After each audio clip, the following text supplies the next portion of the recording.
Ser podcast. Buenas noches. Hola, buenas noches.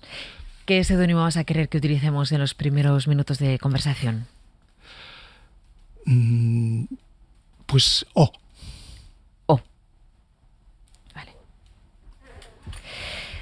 Arranco siempre esta entrevista en el mar. Os suelo preguntar qué relación tenéis con el mar. La tuya es tan intensa que te voy a hacer una pregunta un poco más concreta. ¿Qué es lo último que te ha dicho el mar? Resistir. El mar, creo que cuando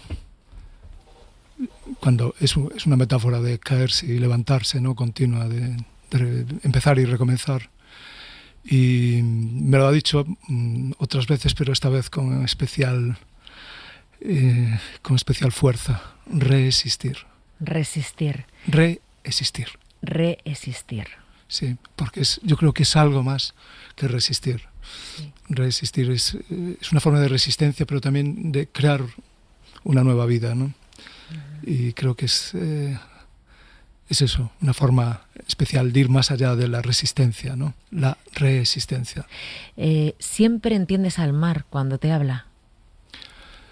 Bueno, me gustaría ser como aquellos personajes de los que hablaba Cunqueiro, ¿no? Que decía que él había conocido un tipo de marineros que tenían una oreja más grande que otra, que se le ponía forma de caracol a la oreja, ¿no? Porque eran dentro de la comunidad así de pescadores y de sus lugares, de sus pueblos, la gente que mejor entendía el mar, ¿no? La que escuchaba los mensajes del mar, porque el mar siempre avisa, siempre dice, oye, voy a ir un poco cabreado dentro de unos días, o pasa esto, o pasa lo otro, ¿no? Y entonces se llaman escoitas, los escuchas, ¿no? Tenían este don de escuchar el mar. Y bueno, yo a veces me hago esa ilusión de ser también escoita, de poder escuchar el mar. Desde luego, quien se ponga delante del mar y no sea capaz de escucharlo, de estar un tiempo, de perder la noción de tiempo, pues no entiende, ¿no? Lo que significa el mar, ¿no? Era muy significativo cuando fue la crisis del Prestige, ¿no? Para mí era muy interesante ver cómo se acercaba a la gente, y especialmente a aquellos que tenían poder, digamos, cuando se acercaban a playas afectadas o a lugares para hacer acto de presencia más o menos propagandístico o con más o menos rigor. Para mí era muy significativo cómo miraban el mar. Y bueno, por ejemplo, el que era entonces ministro de Medio Ambiente miró el mar en una de las primeras playas afectadas y se dio inmediatamente la vuelta. Iba calzado con unos mocasines así que no eran precisamente aptos para el chapopote ni para la arena siquiera. Sin embargo, pero realmente fue un giro increíble. Miró aquello y vio aquellas olas y tal, y se giró y marchó, ¿no? Sin embargo, tú en aquella época contabas cómo el mar te echaba la bronca, ¿no? Como te decía, en estas aguas has estado bañándote con delfines hace muy poco tiempo y ahora está todo lleno de petróleo, ¿no? O sea, ahí tú hablabas, recuerdo cómo lo narraste en el Hoy por Hoy, precisamente con Iñaki Gabilondo, y todos nos estremecimos al escuchar cómo relatabas que el mar estaba echándonos la bronca, ¿no? ¿Qué habéis hecho conmigo? Estaba interpelando, claro, el mar estaba interpelando. Creo que es algo que está ocurriendo con la naturaleza, ¿no? No le llamamos así, no nos atrevemos a llamarla así, le buscamos eufemismos, cambio climático, calentamiento global. Lo que se está viviendo es una guerra contra la naturaleza. Es una guerra en que vemos cada año como hay las cifras de extinción, que son cifras de muerte, no son daños colaterales, son daños directamente producidos, ¿no? Por esta guerra de un sistema humano contra el planeta, ¿no? Y realmente hoy no podemos contemplar la naturaleza al modo, contemplativo. Realmente los románticos ya nos anticiparon esta mirada, ¿no? Uh-huh. Cuando Edvard Munch pinta El Grito, por ejemplo, ¿no? Ese cuadro con el que nos identificamos tanto, ¿no? Ese célebre cuadro.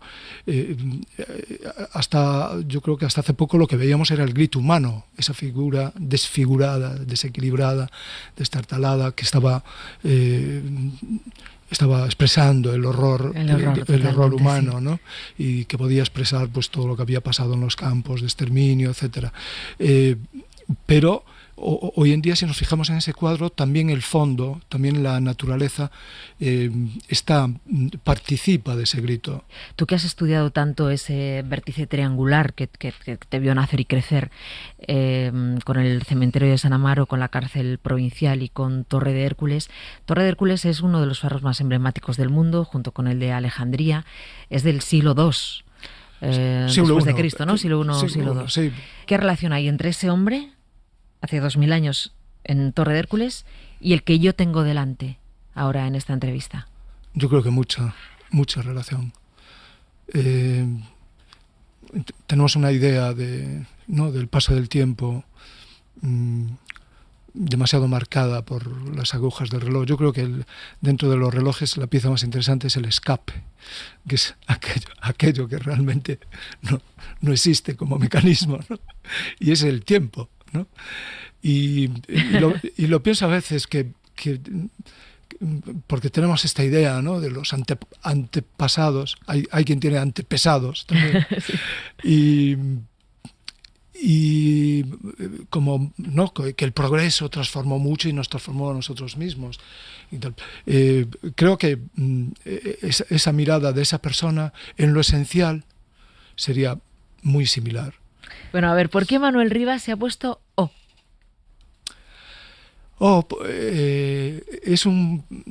Le tengo mucho cariño a muchos personajes, claro, pero le tengo especial cariño a una mujer que se llama en una novela que es Los libros arden mal, que se llama O. Y pienso mucho en ella de vez en cuando. ¿Así como sí, es O? O habla sola mucho. Es lavandera, es hija era hija de una misteira. Misteira son las mujeres que trabajaban en la fábrica de cerillas. Misteira, en gallego, el fósforo o la cerilla se llama misto. Entonces a las mujeres que hacían las cerillas, misteiras, que eran compañeras de las cigarreiras y que fueron un movimiento femenino y feminista extraordinario, pionero en todo, la primera gran huelga en el mundo que se hace en el 1831 en Coruña. Y la hacen las mujeres. Y la hacen estas mujeres cigarreiras y misteiras. Y especialmente la de 1857, que dio la vuelta a eso al mundo, porque cogieron las máquinas y las tiraron al mar. Fue de las primeras expresiones ludistas, pero por las mujeres llevadas adelante. Y yo iba a ser misteira, iba a trabajar en esa fábrica, pero bueno, pasa lo que pasa en 36 y despiden a su madre. Olinda se llama la madre. Y entonces trabajan de lavandeiras. Hemos hablado de la relación que hay entre ese hombre sentado en Torre de Hércules mirando al mar hace 2000 años y el que tengo ahora delante. También quiero saber qué relación hay entre el que tengo ahora delante y el que, por ejemplo, se sentaba en las escaleras de la casa campesina de sus abuelos cuando le habían mandado a la cama. Sí. ¿Qué relación hay entre vosotros dos? Pues nos encontramos. Yo creo que el momento, digamos, de la literatura, el momento en que habla la boca de la literatura, es un momento en el que se produce una especie de acuerdo entre generaciones. Y entonces que el hombre que soy hoy, ¿no? El escritor el viejo que eres, que soy hoy, y el escritor que eres, reanda un camino y aquel niño que estaba sentado en las escaleras o que escuchaba las lavandeiras, ¿no? Que veía cosas en el agua, vuelvo, digamos que se encuentran, hay un punto en que se encuentran y es el punto cero, es el punto del relato. Hay un punto cero en la naturaleza que es creado artificialmente, pero que ya forma parte de la realidad, donde comienzan las coordenadas, lo que es donde se cruza el meridiano Greenwich con el Ecuador. Ese es el llamado punto cero, porque ahí empiezan todos los meridianos, empiezan los paralelos. Tal. Y Y ahora le llaman también la isla inexistente, en inglés, New Island, porque resulta que allí pusieron, fueron poniendo los cacharros que eran imprescindibles para que existieran los GPS, los buscadores, todos estos que manejamos con los smartphones y todo esto. Y allí van a parar, tú cuando miras en Google Maps y se pierde el viaje, va a parar a la isla inexistente. Y esa isla inexistente está llena hoy de cacharros, quiero decir que es una isla con cosas. Con cosas, no es tan inexistente, ¿no? Y para mí me hace pensar mucho en la literatura, porque también es el lugar donde van a parar los mensajes perdidos, lo que queda fuera, digamos, uno de los grandes miedos de los que participamos todas, ¿no?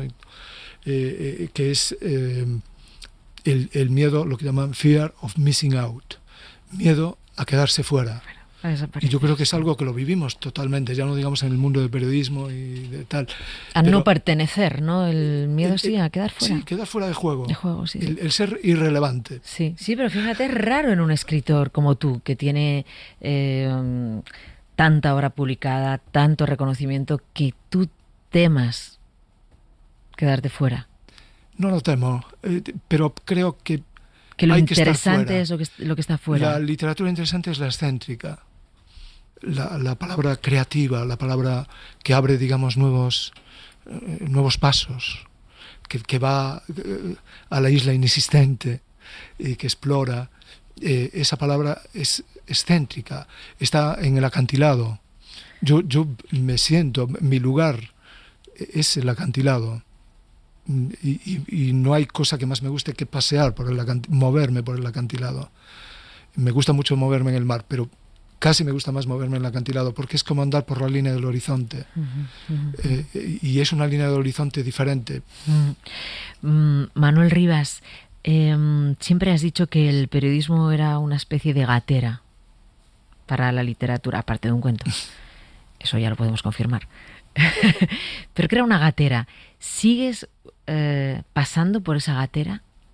¿Atravesando del periodismo a la literatura, de la literatura al periodismo? ¿Sigues usando esa puerta por la que salen los animales de un espacio a otro? Sí, bueno, y creo que cada vez más, ¿no? Porque cada vez encuentro también en vez de renegar del periodismo, ¿no? Digamos, en este tiempo de crisis existencial, en que efectivamente, aquello que decía Kapuscinski, de que no es un oficio para cínicos, vemos que hay tanto cinismo, digamos, introducido en el periodismo, pero también eso te permite ver cuando hay periodismo. Tenemos una revista que va a cumplir ahora 100 años, se llama Luces. Y 100 años, no, 100 números. 100 números, sí. 100 años, caramba. Pero bueno, ya son 8 años. Nunca creímos que estaríamos aquí. Y ahí lo más fascinante es cuando te llega, es todavía una revista a la que llegan historias inesperadas y de gente que no conoces, ¿no?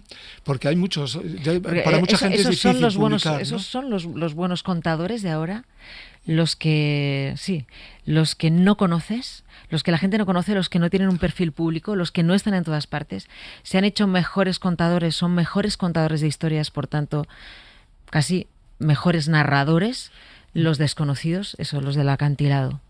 Bueno, hay una parte, desde luego, y tiene ese componente también de lo inesperado, ¿no? de la sorpresa y lo que puede tener, porque hay mucha gente que quiere publicar y no tiene dónde publicar. Es decir, cuando hablamos de crisis de periodismo nos olvidamos de la cantidad de gente que está moviéndose por el mundo, que cuenta, que está viviendo cosas. Que está viviendo cosas que quiere contar y no encuentra dónde. Viviendo cosas a las que dedica un tiempo. Sí. Nosotros tenemos casos de gente joven, pero bueno, yo creo que también, evidentemente, gente que el esfuerzo de personas que llevan años y que se mantienen en esa reexistencia continua, ¿no? Yo creo que se encuentran, que es necesario. A mí una cosa que me molesta de este tiempo, por ejemplo, digamos, pandemia todavía, pero es la fractura generacional. Es una de las cosas que más me preocupa, que más me inquieta, ¿no? Porque siempre pensábamos, bueno, que vamos a salir con más conciencia de ciertas cosas, y a mí me inquieta muchísimo, digamos, esa ruptura que había con lo que llamaba John Berger el acuerdo secreto entre generaciones. Había cosas que siempre pasaban de generación a generación, es decir, no en todo el mundo, pero sí había ese hilo, se mantenía, sabías que estaba ahí el hilo de la solidaridad, el hilo de la ayuda mutua, el hilo de la sensibilidad, ¿no? de no hacer daño, de evitar con la gente de residencia. Esa fractura de la que hablas, esa fractura generacional, ese hilo donde se ha roto, porque has dicho que ¿sí? Tiene que ver con la pandemia. Ese hilo se ha roto entre quién y quién. Bueno, yo creo que por una parte hay eso que llaman el síndrome de Matusalén, de hacerle creer, hay gente joven que cree que, bueno, que los mayores viven en un mundo seguro, que ya tienen su pensión, que ya tienen su historia y tal. Y no solo con los mayores, sino que hay un sector de la población que se siente fuerte, físicamente además, que ha sobrevivido, digamos, y ha salido pisando fuerte, sí, ¿no? Reforzado. Se hablaba, por ejemplo, fíjate lo que pasa con las cosas. Publicaron hace unos meses, dos profesores de Cambridge publicaron un libro que se llama La poscodicia. La tesis del libro es que una cosa que se produciría con la pandemia es que se acababa el tiempo de la codicia. Ya no podía contemplarse el capitalismo del mismo modo, tendría que haber un capitalismo, digamos, más solidario, más comprometido con la sociedad, digamos que en el que el beneficio no fuera el único objetivo, que hubiera lo que llamaba Samuelson un termostato que regulara esa circulación atolondrada. Cuando solo te preocupa el beneficio, la circulación es atolondrada. Entonces tiene que haber un termostato y tal para que no vayas llevándote por delante muchas cosas. Y pienso que ese termostato, a mí veo ahora y digo, pues de poscodicia, nada. Me da la impresión de que estamos igual más, estamos ¿no? saliendo. Igual más. Sí, a mí me inquieta eso, porque sí, noto síntomas de que ves como una especie de bravuconería o no sé cómo llamarle, de eso de codicia, de que se rearma la codicia, ¿no? Y que preocupa menos lo que pasa a los lados, ¿no? El que arree, la cuestión es arrear para adelante, ¿no? Dijo una frase Macri terrible que no se destacó lo suficiente, me parece, que mueran los que tienen que morir, ¿no? Y bueno, me da la impresión como que es algo que me gustaría que no se confirmase en la realidad, pero tengo esa inquietud. Y yo soy así. Eso es el que... Tengo fama de optimista. No, sí, mira, eso, la conversación nos ha ido llevando al temor que tiene el hombre del siglo XXI sentado en un faro mirando al horizonte. Sí. El que se muera quien se tenga que morir y que el mundo, en lugar de aprender de lo ocurrido y del pasado, no solo repita como era antes, sino que vaya a un lugar peor. Claro. Un lugar peor. Ha sido poco tiempo, aunque parezca que no. 1 año y medio no cambia un planeta, ni una forma de pensar, ni una economía, ni un sistema, ¿no? Bueno, hay que encender todos los faros, ¿no? Hay que tener activos todos los faros y bueno, también cuando hablamos antes de trascendentalismo, yo también creo que al igual que tenemos la impresión de que las tomas de conciencia son muy lentas, ¿no?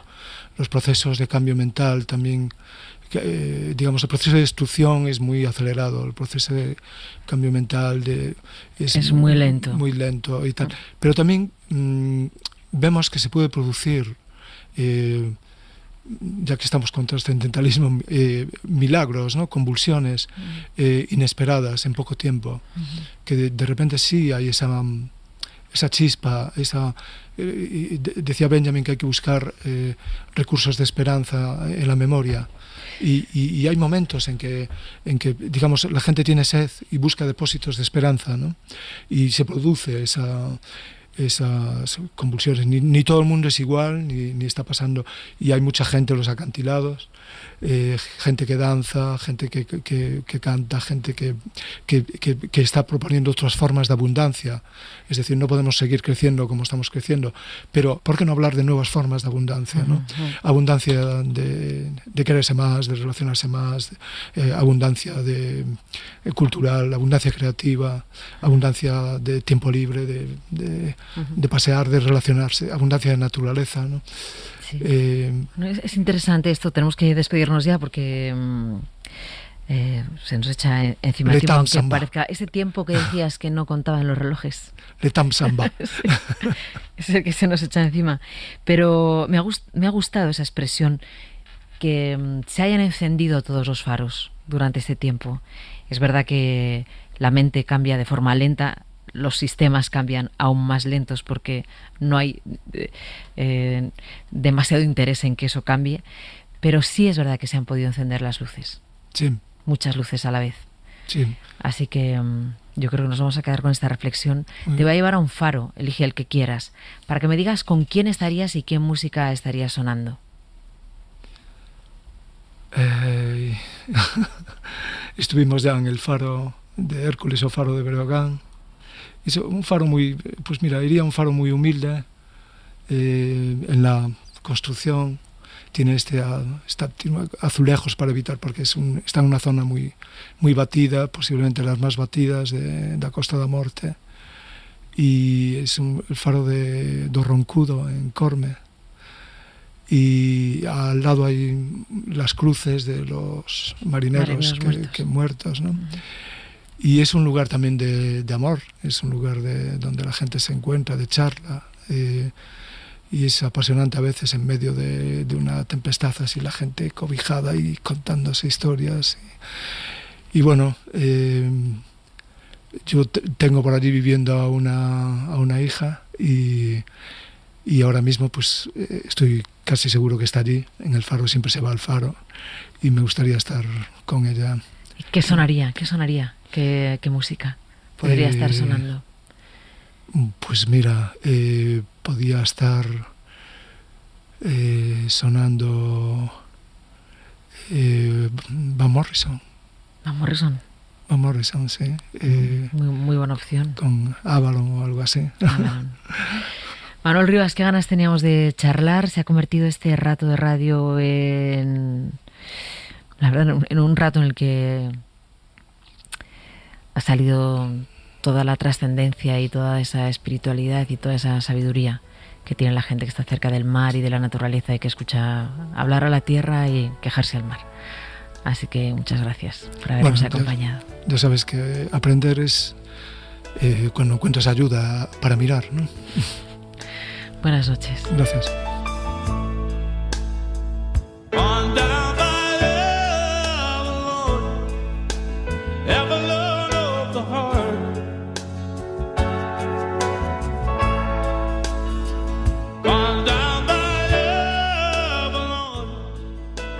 Suscríbete al Gato Pardo. Todos los episodios y contenidos adicionales en nuestra app de Cadena Ser y en nuestros canales de Apple Podcast, Spotify, iVoox, Google Podcast y YouTube. Escúchanos en directo en la Ser de lunes a viernes a las 2:10 de la madrugada. Cadena Ser. La radio.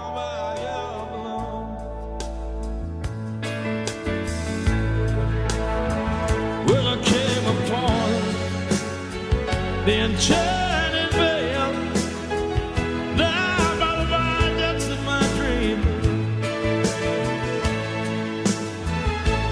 Never Camelot, hang the tale in the ancient veil.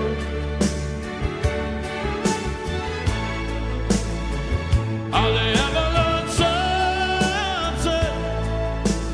Ever learn of the heart?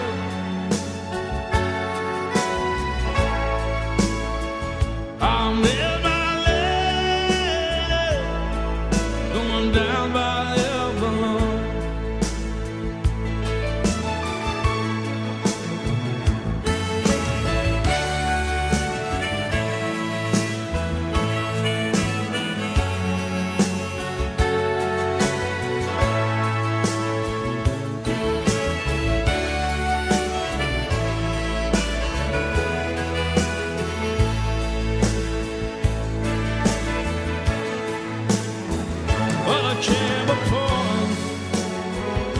picture